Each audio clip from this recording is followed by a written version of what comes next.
Sports Show, back with another episode. We are back with another special episode, but before we get to the introduce our guest, we are live on iHeartRadio, Spotify, on all the podcast platforms. And fans, you already know about the Speaker app where you can put your questions in. So please, if you have questions, please put it in on my phone on the Speaker app. And if we have time, we'll answer the questions. But today we have tennis player Katri Koehle live on the show today.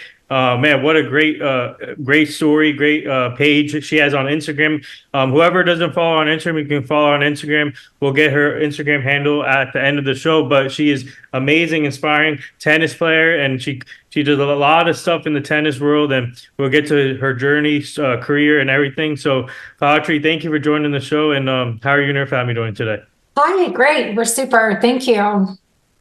Yeah. So, tell our fans where you're from and how did you get interested in tennis? Well, I'm a Texan. I was born and raised in Fort Worth, Texas, and I find myself living in the mountains of Utah right now. I've been here for several years, raising my family up here in Heber City, Utah. It's kind of around the bend from Park City. So, yeah, and people always ask, like, why are you in Utah? And I never have a really great answer for that, but I'm really grateful because of living here in Utah. It's really opened up the opportunity to play tennis. And I was exposed to tennis as a child. My mom was a very good player.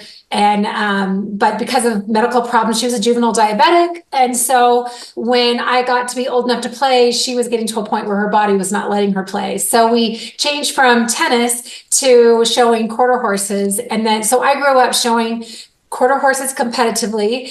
And in fact, my dad, who's 82, is still competing with horses, which I think is awesome. Yeah.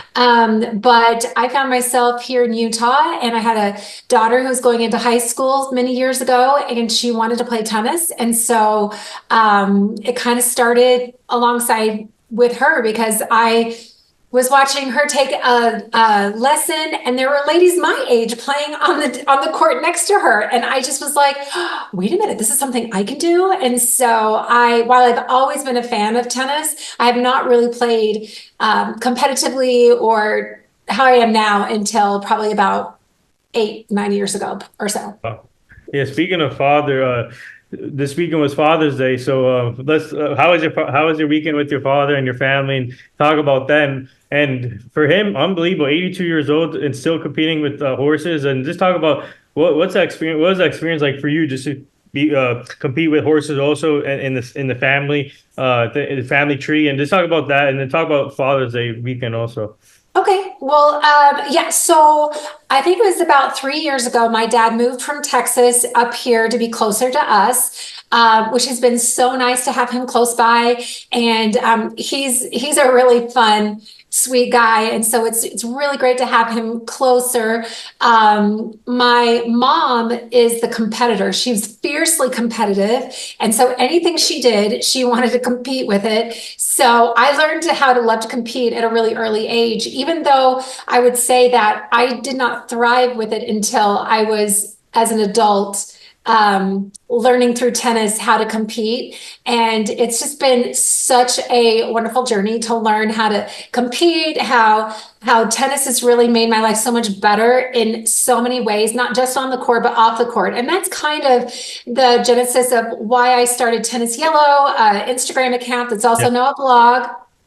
And it's just been my journey, because when I first started playing tennis, I used to get so nervous that I just would want to go throw up. I really struggled with it. And it's probably just because I cared so much. And but when I figured out how to not let that be debilitating, that the nerves of competition, when I learned how to use that as a superpower instead of kryptonite, I feel like I was really able to unlock something really special that I've really enjoyed getting to know inside of myself. So, and I have tennis to thank for that. Yeah, we have a fan question for you on our phone, the Speaker app. One of our fans wants to know which one is harder to prepare for, tennis or with the horses? Well, that's an interesting question because they're so different. When you're competing with horses, at least when I was competing with horses, it was one of those things where we would train with the horses every day. And like with tennis, I play almost every day. So that's a similarity. But I really think that probably tennis is harder just because it's so physical. And I know that people can get injured, especially when there's accidents and such in the hunter jumper world. But for me, I think that tennis is more challenging just because there's a lot of hand-eye coordination. There's Yeah. a lot of physicality. You have to learn how to work with a doubles partner if you're playing doubles in league tennis, like what I do. So I think I would say tennis, but that's not to say that horses was easy because I think there's some very challenging aspects to that as well. But they're both very gratifying. In fact, I've been thinking about making some content Yeah. around how like being an equestrian has prepared me to be a tennis player. I don't know. I'm still kind of tossing it around to see how it shakes out. But yeah, that's a really interesting question. I think I would say that tennis is more challenging. But ask me, I'm not competing all the time with horses right now. And also I was younger when I was competing with horses. And I don't think I cared as much as I do with tennis. Like with tennis, I Yeah. care. Like I want to wear the right outfit, play with the right people, have the best serve, all of that. And when I was playing horses, or when I was competing with horses, that was very much my mom's thing. And so, but because of her strong personality, that's what we all did. Like we didn't really get a choice. We were competing with our horses. And so I love tennis so much and I work so hard at tennis that I think maybe that's why I would say that. Yeah, so fans go follow her page, tennis. Yeah, tennis yellow. She does a lot of great stuff, like she said, blogging, everything, videos.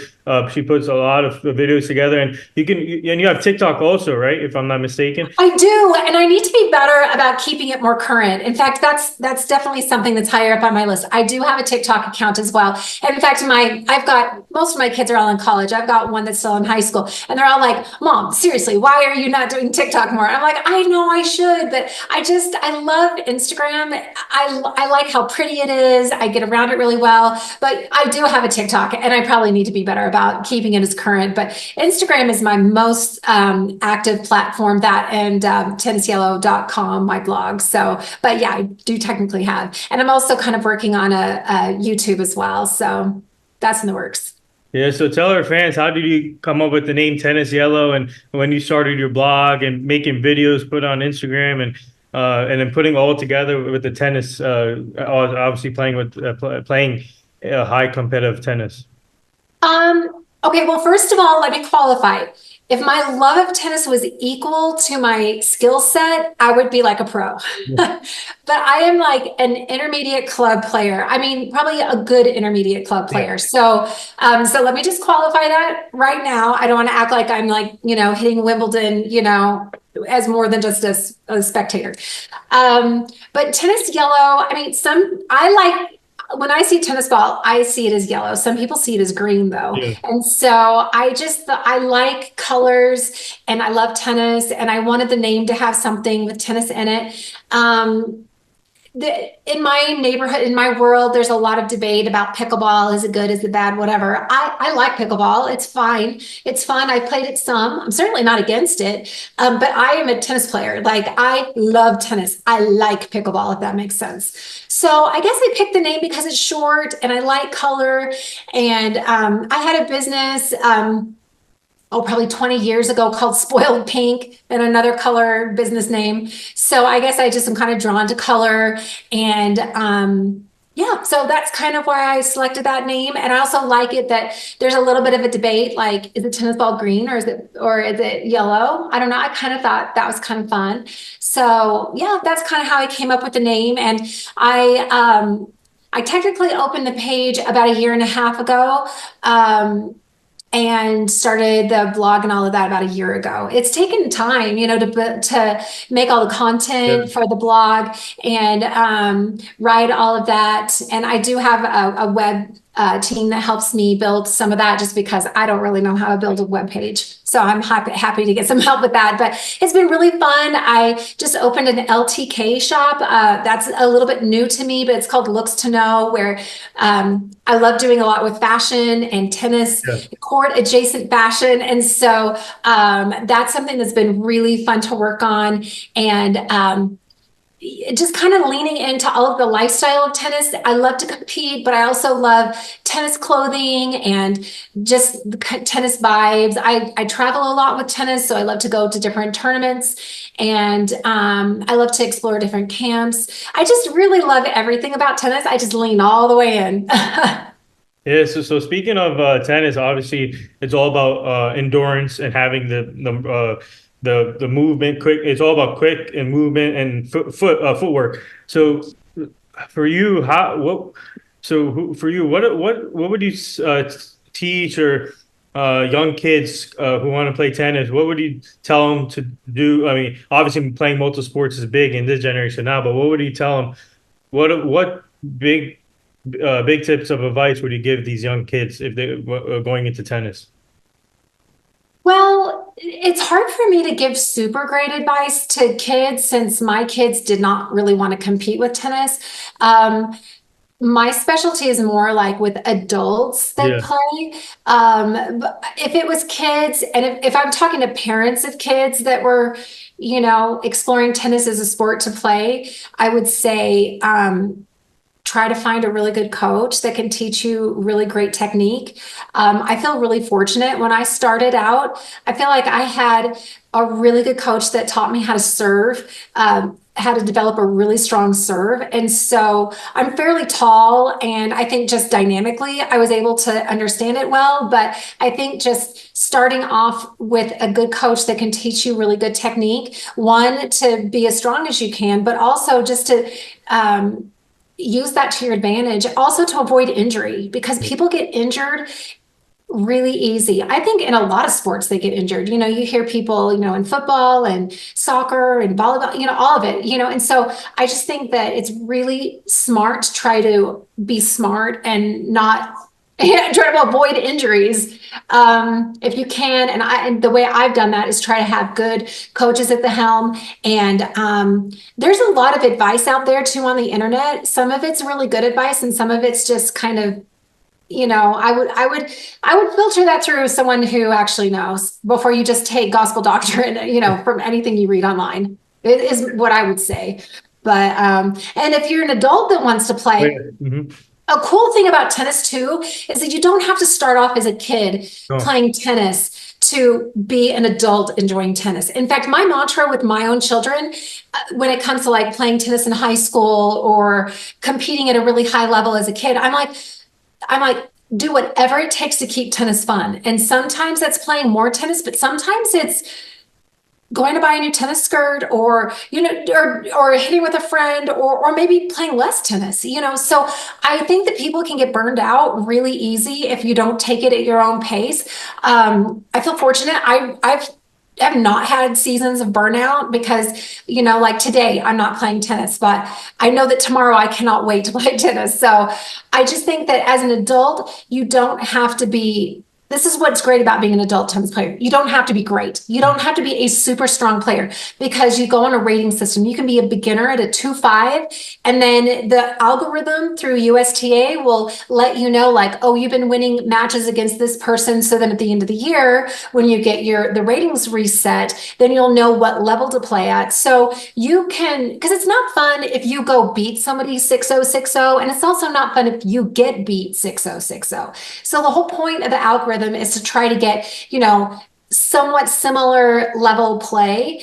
And I think a lot of teammates and opponents that I've played are ex basketball players or yeah, volleyball players. Those are all the really strong, they're like, I've never picked up a tennis racket. And then they come out there and you're like, oh, okay, but you played volleyball. I can tell, So I think that, but then I have one cute lady. We both started off at the same time as 2.5s at the club, years ago, and she's still a 2.5. But you know what? Bless her heart, she's still out there with her yeah. friends and having fun. And and I've been able to compete and just end up at a different level, which it's still fun. Like you still can play. And I play with people that are higher ranked than me. And I also play with people who are emerging into the sport. And so to me, when it comes to competition, the algorithm really helps you out. But when it comes to just playing for fun, I play with anybody who's willing to play. Yeah, well said. You put that well said. So we have another fan question for you on my phone. One of our fans is putting you on the spot. Actually, they want to know your top 5 female tennis players and top 5 male tennis players. Ooh, okay. Actually, I've actually been doing a little bit of a deep dive into this topic because Roger's retired. Rafa is about to retire. He won't last much longer. Andy Murray just announced his retirement. And, like a lot of the guys that have been around, Serena's retired. It feels like a little bit of a changing of the guard right now. So when I attended Indian Wells, which was back in, was it April or March? Anyway, it might have been March. I can't remember now. But anyway, Indian Wells, one of the things I wanted to do while I was there was kind of find the next great players that I like to watch. There's great players throughout the whole tournament, right? I mean, everyone playing is a great player. Yeah. I love seeing Sabalenka. I think she's such a fun player to watch. In fact, I think I just saw this morning where she announced she's not going to be competing at the Olympics, probably because she's Russian. I really like Maria Sakkari. She's from Greece. Sometimes she's been having a hard couple seasons, but there's something about her. I think she's got a beautiful smile. She's got an amazing physique. She's so physical on the court. It's really fun to watch. Let's see. There's a player named Peyton Stearns that is, she went to school, I believe, at the University of Texas. So just being a Texan, I was kind of interested in her. I kind of watched her career a little bit. Of course, everyone's talking about Iga Swiatek. She just won the French Open. She is a machine. She's incredible. I don't know that she has that sparkly personality, kind of like Serena did. Maybe that will emerge as she, as we as fans and her as a professional, get to know each other better.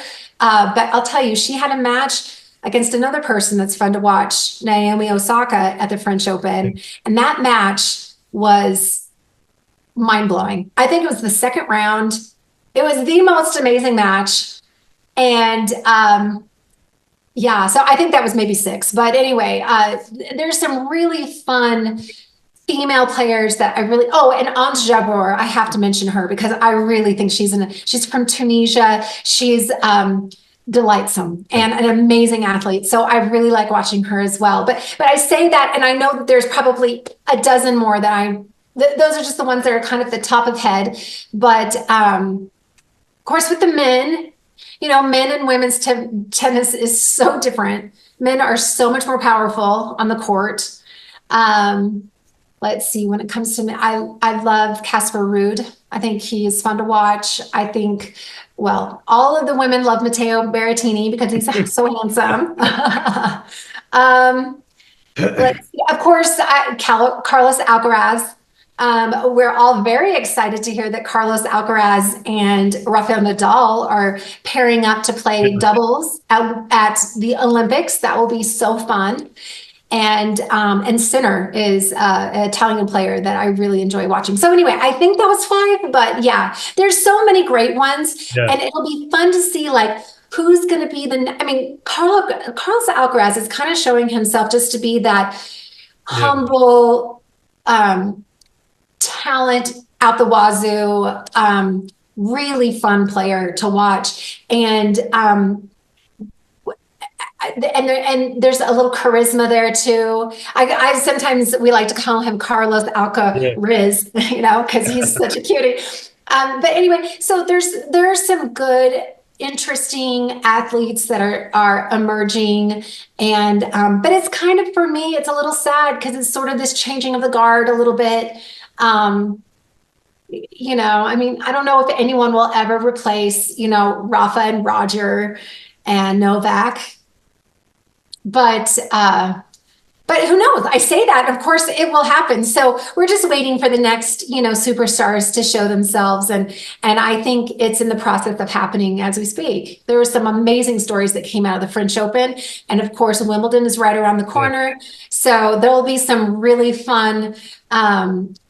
I'm looking to see from Wimbledon, like what happens, like who's the standout, and it's also fun to see like, who's going to be wearing what jewelry. That's kind of something like they're talking about Emma Raducanu wearing this Tiffany's jewelry. And I think, was it like not quite $50,000 worth of jewelry that she's wearing? I'm like, oh, okay, there's something that I love about that. A little bit of glam, a little bit of polish. I don't know. I love that about tennis. It's such a beautiful sport, but it's also so dramatic.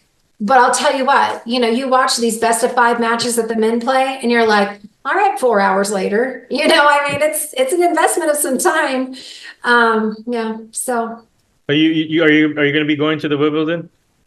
Yeah, nice. Let's go. Yeah. You're gonna.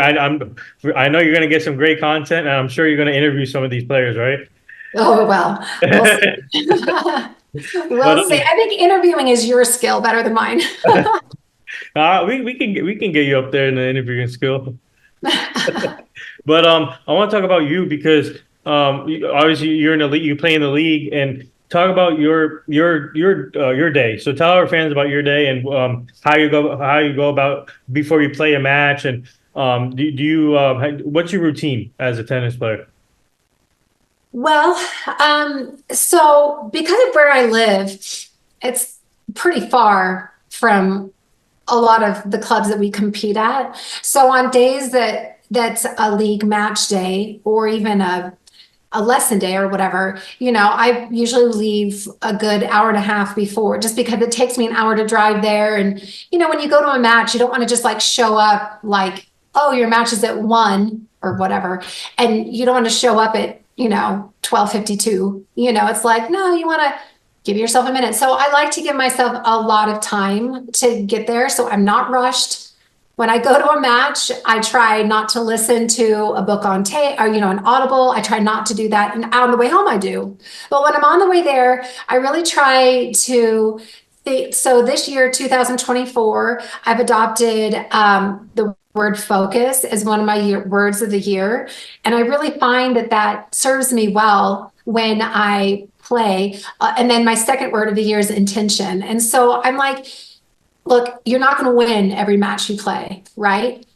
But you can do all the things that you know to do when you're preparing for a match. So I try to make sure I eat the right things, that, especially now that we're getting to a warmer season, make sure you stay very hydrated. I have a horrible Diet Coke addiction. So I have to try to tamper that down a little bit, make sure you're actually drinking water, not just melted ice in your Diet Coke. So, I mean, if I were a more serious athlete, I probably shouldn't drink it at all, but, but I try to, get my mindset in the right space. If I'm playing with somebody that I'm not used to playing with on my team, then maybe we contact each other the night before just to maybe review what side of the court do you like to play on, or, is it forehand or backhand or whatever. And most of the time we hit at a drill or something like that. So it's not that uncommon, but most of the time I just try to relax and have a nice time, but also stay focused, because I've really seen a huge difference this year competing with that word focus in my mind. Because when you're playing a match, you can't think of all of the different pieces that you're working on in a lesson or that you're trying to develop, outside of a match. Really, you just need to show up and just play. And then after a match, I like to try, sometimes I'm better about this than others, but I try to write down 3 things that I thought I did well in the match, and then 3 things that I'd like to improve on. And so then that gives me some feedback when I go to a lesson, or I am practicing on a court that's not a league match. It gives me a little bit of direction so that I can give some feedback to either my pro, or whomever is, I'm talking with, about things that I'd like to work on, things that I'd like to fine tune a little bit. So I do think just that focus and intention has really, really helped me kind of noodle in and just not getting like I can't get like squirreled off talking to, a friend home from Texas or whatever. Like it's really good for me to stay like kind of and not like this, but just, just kind of relaxed, but just thinking about like stuff that I'm working on, or I listen to music sometimes when I'm driving there. But I think just try to be hydrated, eat the right things. I can't eat too much before a match because that doesn't work well. And then just try to stay focused. Wow. We have another fan question for you. One of our fans wants to know your favorite food. My favorite food before I play a match. Yeah, so they want to know before and after. Okay. So I've been trying out different hydrators. So I've been drinking either liquid IV or something like that. I know that's not a food, that's a drink, but so I like that. I make these protein balls and I really like that. It's kind of it's got peanut butter and stuff like that in it. So a lot of times I'll eat peanut butter before a match. I feel like it gives me enough energy, but also it doesn't sit heavy in my stomach. So I like that a lot. And then after a match, because I'm a club player, a lot of times we'll go out to lunch after a match or the girls and I will go to Chipotle or what, whatever we do. So after match, I'm not as intentional, but before a match, I make sure to eat something lighter. I don't like to eat anything. I'm not great with a lot of dairy product, like milk products or whatever. So I try not to eat those, especially before a match. But right now I lean very heavily towards peanut butter products before a match. And then stay very hydrated. But I try to do that at least 24 hours before. Wow. So Yeah. it helps on a hot day. Yeah, so can you talk about the growth of tennis, the sport of tennis, and you see big events like Wimbledon or the U.S. Open. You see other athletes from different sports supporting tennis now. Like Jimmy Butler was when they had the tournament tennis tournament in New York. Jimmy Butler was there. You had a different kind of athlete. So, what do you like about the growth of tennis now? Seeing other players from different sports being in attendance watching. Right. Well, see, you would know more about all of the other sports than Yeah. I do. I notice a little bit more like the stars that show up, especially at the US Open in New Yeah. York. You see like Jimmy Fallon and, Yeah. anyway, all of those people are always there, or it seems like they are. I I do think that culturally right now, tennis is a very popular sport. I think partially that's a nod to things like pickleball that make it a racket sport is a little bit more on people's scope. So I, as far as other athletes, I know like we've had Mike Tyson has brought his Oh, Mike Tyson. one of his kiddos out here to Utah to compete in a tennis tournament. That was kind of exciting. All of us feel like, oh, Mike Tyson, that's cool. But yeah, I think that like with the movie Challengers that just came out a couple months ago and things like and then I don't know if I mean, I'm a tennis player, so I noticed this, and maybe other people, especially women, might pick this up too. But if you walk around, I was in Dallas back in February, and I was walking around the Northeast Mall, North Park Mall. Sorry, I had to get my Texas brand on. North Park Mall, which is kind of a high-end mall. There's a lot of really nice stores there. And that store had a tennis dress. That store had a tennis dress. They all had like tennis fashion. So I think that tennis fashion is having a little bit of a resurgence, which I love. I've never stopped loving tennis stuff, but like right now, you can be at Johnny Was and find tennis outfits. You could be at Nordstrom. You could be at Anthropologie.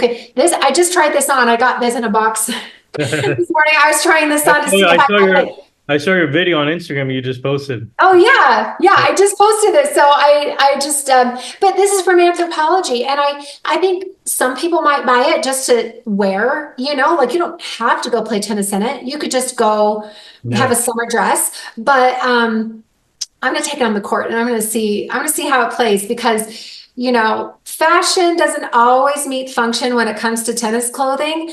I appreciate both, but if I'm playing a tennis match, I need the function to be there. So I'm going to give it a try and see. But I love that tennis is so popular, fashion wise, with media and movies like Challengers, and there's other stuff coming out too. More movies coming.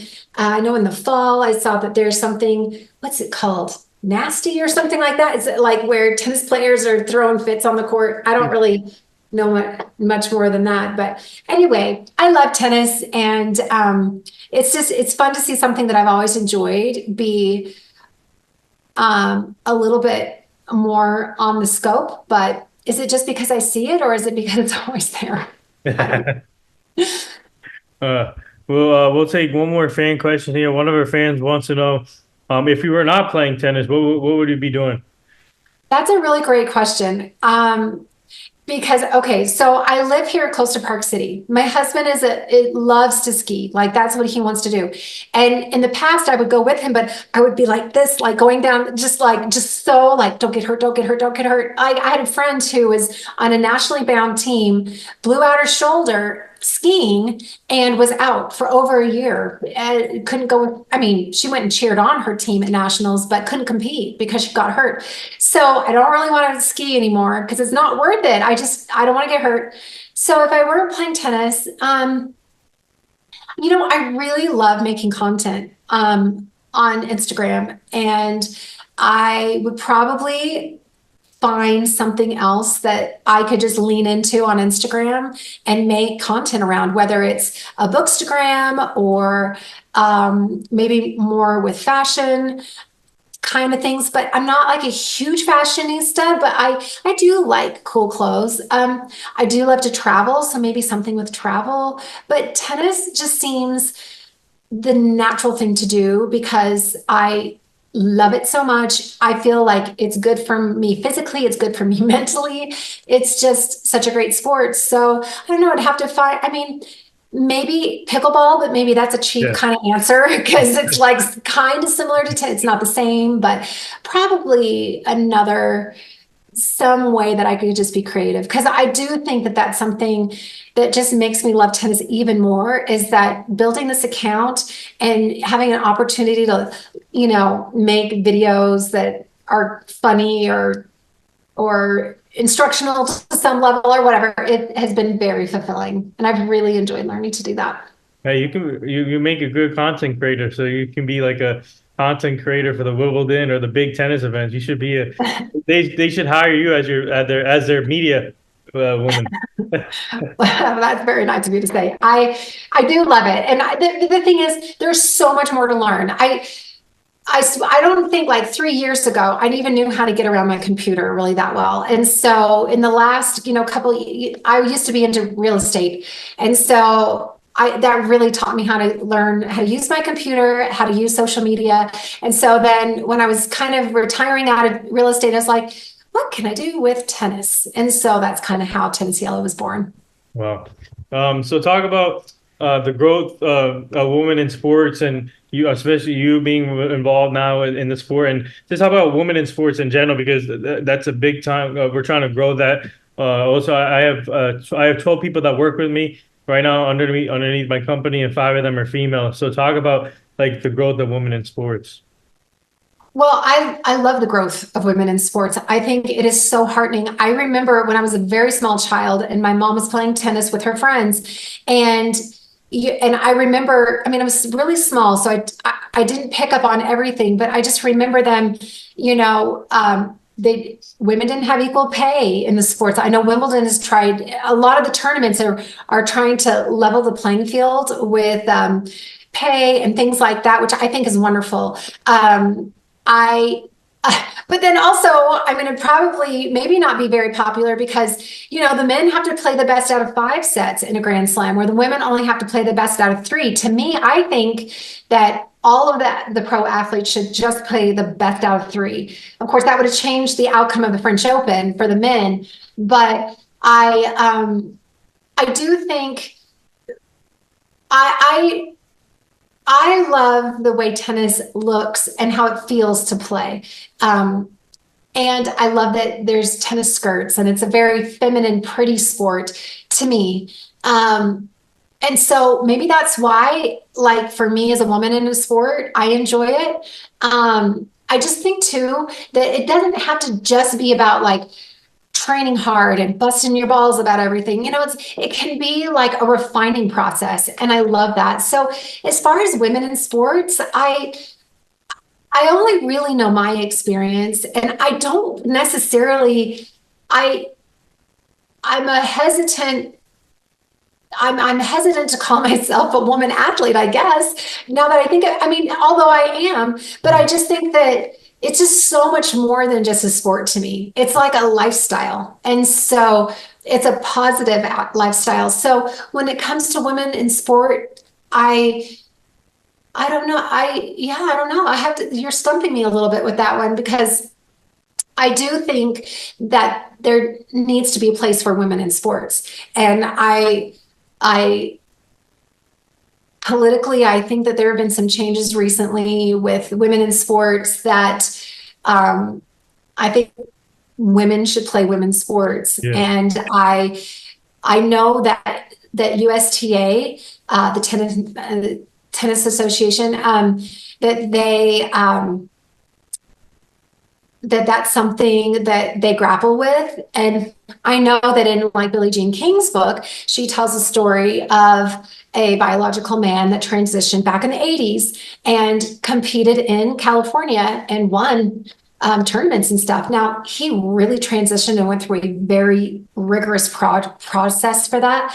But I really hope that our women's sports doesn't, so far, I'm not aware of a lot of biological men trying to compete against women in tennis. I'm not saying it doesn't happen. I just don't know about it. I know that it has happened. And I think that the governing body of tennis right now would be somewhat open to it. I'm not exactly sure what all those rules would be. But for me, women and men do not play the same kind of I'm a 3-5 player. I play on a 3-5 team and a 4-0 team. And I played against a 3-5 man, and he clean my clock. I mean, just so fast. I play a lot of mixed doubles. Those guys, I mean, it's just different. They just move faster. They get to a lot of things. And it's so fun. Like, I love playing mixed doubles. But I don't know if that's exactly what you were asking, but I just think that I would really hope that women's tennis is for women. Yeah. Because I just don't, I just don't want to see that. I just think we've come too far as women in sports to give that away too quickly. Now, I'm not saying that there's not a complicated conversation that needs to happen. That could be the case. But as a broad sweep, I'd say biological women should compete against biological women. And if a woman wants to try to compete against the men, they totally should, I suppose. But I just think that I really want women's sports to be a place for women to compete because there's so much goodness that happens with women in sports that I would hate to see go away, I guess. Yeah. Yeah. I understand where you're coming from. Yeah. I think you put in a different perspective. So I think you explained it in a different way. And obviously, everybody deserves every opportunity now in this generation. So I agree what you're saying. And before we let you go, I know you were on our friends show. We're good friends with Courtney Harden, and they do a great job on their show.